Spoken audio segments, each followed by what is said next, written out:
আপনারা মানে ইদানিং দেখবেন যে অনেকেই আছে যে মানে টিকটকে অথবা ফেসবুকে অথবা অনলাইনে বিভিন্নভাবে বিভিন্ন ধরনের অনলাইন মিডিয়াতে বিভিন্ন ধরনের পোস্ট আসতেছে যে মানে ডোনারের মাধ্যমে অনেকে বাচ্চা কনসিভ করছে, অর্থাৎ অনেক মহিলারা আছে যাদের বাচ্চা হচ্ছে না, মূলত তাদের হাজবেন্ডের অর্থাৎ তাদের স্বামীর সমস্যা থাকার কারণে।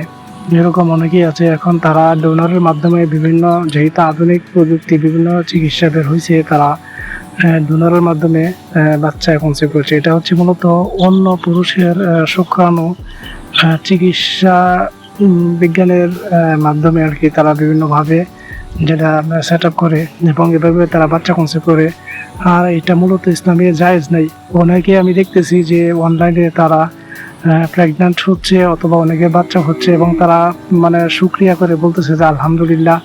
অনেকে ইসলামিক গান দিয়ে ব্যাকগ্রাউন্ডে তারা মানে টিকটক ভিডিও বানাচ্ছে এবং অনেক বোনেরা আছে যাদের বাচ্চা হচ্ছে না, মানে তাদের হাজবেন্ডের সমস্যার কারণে তারা মানে এইসব ভিডিও দেখে ওদের সাথে যোগাযোগ করছে এবং তারা বলছে যে আমাদের সাথে ইনবক্সে যোগাযোগ করেন।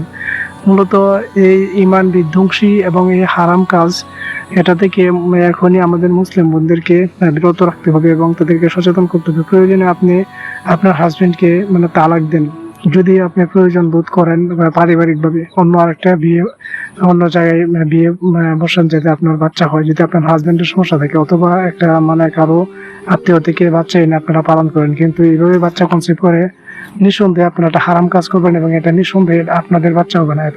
এটাও এক প্রকার ওয়ান কাইন্ড অফ মানে বাস্টার্ড জানুস হবে। সুতরাং আপনারা এই বিষয়ে সচেতন থাকেন। আর আপনারা যারা এই ভিডিওটি আমার দেখছেন মানে অনেক বেশি শেয়ার করে দিলাম যাতে মানে সচেতনতা তৈরি হয়।